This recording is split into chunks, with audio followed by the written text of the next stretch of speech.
जुल्म करे, हम इस लड़ाई को लड़ेंगे और आगे बढ़ेंगे। दुनिया की कोई ताकत हमको रोक नहीं सकती। रोड़े आए हैं, रोड़े आएंगे।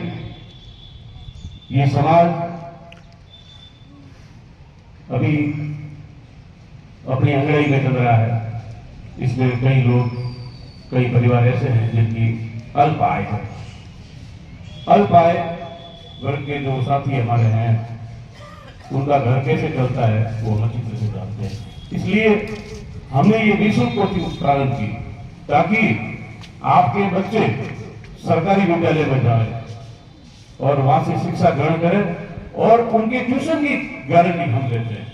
हिंदी, अंग्रेजी, गणित, विज्ञान, सामाजिक, संस्कृत, जो भी विषय रहेंगे उसको हम पढ़ाएंगे। पर शर्त बच्चे को हो।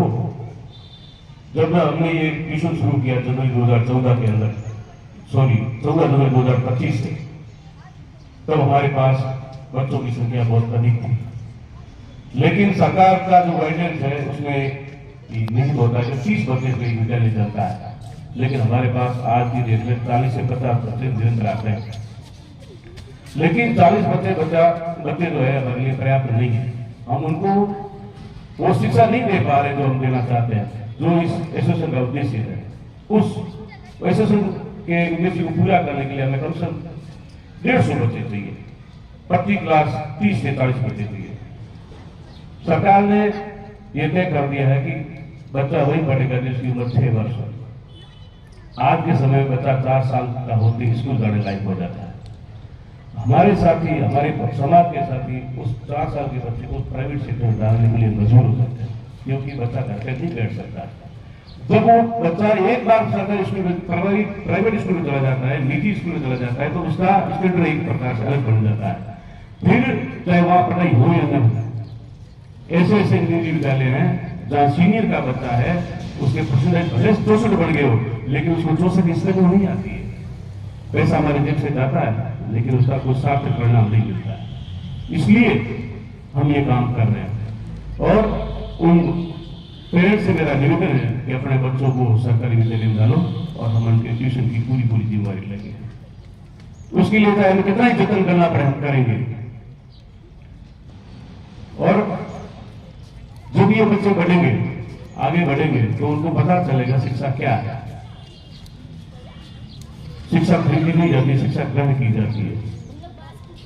आप पैसे लेकर के उस विद्यालय में चले जाओगे, आपका शिक्षा मेंटेन हो जाएगा। लेकिन जब अपनी आर्थिक स्थिति सुंदर नहीं होगी तो हम चाह करके सरकारी विद्यालय में रोक नहीं कर सकते, क्योंकि उस समय हमारा ईगो टकराएगा कि कल को बच्चा मेरा टाई पहन के स्कूल जाता था, आज सरकारी विद्यालय में कहीं जो टाई अनिवार्य नहीं है, तो टाई को छोड़ के कैसे जाएगा। चाहे हम मर जाए, पिस जाए, अपने सपने भूल हो गए, लेकिन बच्चे को प्राइवेट स्कूल पढ़ाने के लिए मजबूर होते हैं। तो आप बच्चों से भी मेरा निवेदन है, अपने माता पिता को कहिए हम सरकारी स्कूल में जाना चाहते हैं।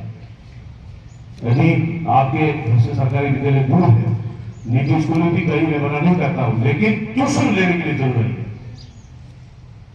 जब आप ट्यूशन लेने आओगे तो आपकी नींव स्वतः मजबूत हो जाएगी और हमें आशातीत परिणाम मिलने प्रारंभ हो जाएगी। उस दिन हम कह सकते हैं कि हम कुछ आगे बढ़े हैं। जब मौका मिलता है, लोग हमें ये उदाहरण देते हैं कि पढ़ा लिखा समाज है जो है हमारा सहयोग नहीं करता है। हम सहयोग के लिए तत्पर हैं, देने के लिए जा रहे हैं, लेकिन ये समाज हमारा सहयोग नहीं कर पा रहा है। इस मुहिम को आगे बढ़ाने के लिए हमें वोट की भी आवश्यकता है। समाज की कार्यकारिणी से हमने कई बार निवेदन भी किया कि हमें भी कुछ जगह मिल जाए, लेकिन कुछ प्रतिक्रिया उनको नहीं मिली होगी, इसलिए हमको उचित प्रतिनिधित्व नहीं मिल पाया। लेकिन मैं पुनः उन्हें प्रार्थना पत्र लिखूंगा इस बार कि हमें हो सकता है इस परिसर में हमें एक भवन दो, यहाँ 6 बीघा में एक भवन दो, एक भवन दो, ताकि हम उन बच्चों से परामर्श कर सके, उन बच्चों को समय दे सके कि आपको भविष्य में क्या करना है। ये चार्ट जो हमने बनाया, ये चार्ट हमारे क्या काम आएगा जब तक आप हमारे पास नहीं आओगे। इस समय इस चार्ट को आप देख सकते हो, पढ़ सकते हो, लेकिन उसको जहन में उतारने के लिए, इस चार्ट पे आगे बढ़ने के लिए आपको कुछ समय और लगेगा, पूछना पड़ेगा। वो पूछोगे कहां? हमारे पास अब जमीन नहीं है। तो इसलिए हमारे समाज के उपाध्यक्ष यहाँ बैठे हैं, उनसे मेरा करदम निवेदन है कि समाज के लिए ये जरूरत जो बनी है, इस समाज के उपयुक्त हमें कुछ जगह दीजिए ताकि हम इस मुहिम को आगे बढ़ा सके। यही समाज के बच्चे कल का यही भविष्य है। मैं इन बातों से अपने शब्दों को विराम देता हूँ। जय Hind.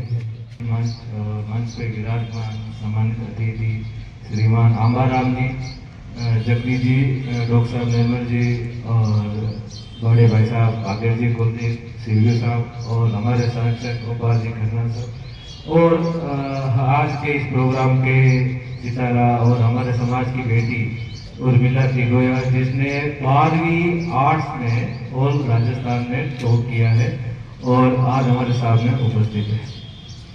Regar government employ association पिछले साल से निरंतर ये कैरियर गाइडेंस प्रोग्राम आयोजित कर रही है। अलग अलग विषय क्षेत्र को लेके, अलग अलग रोजगार चयन को लेके।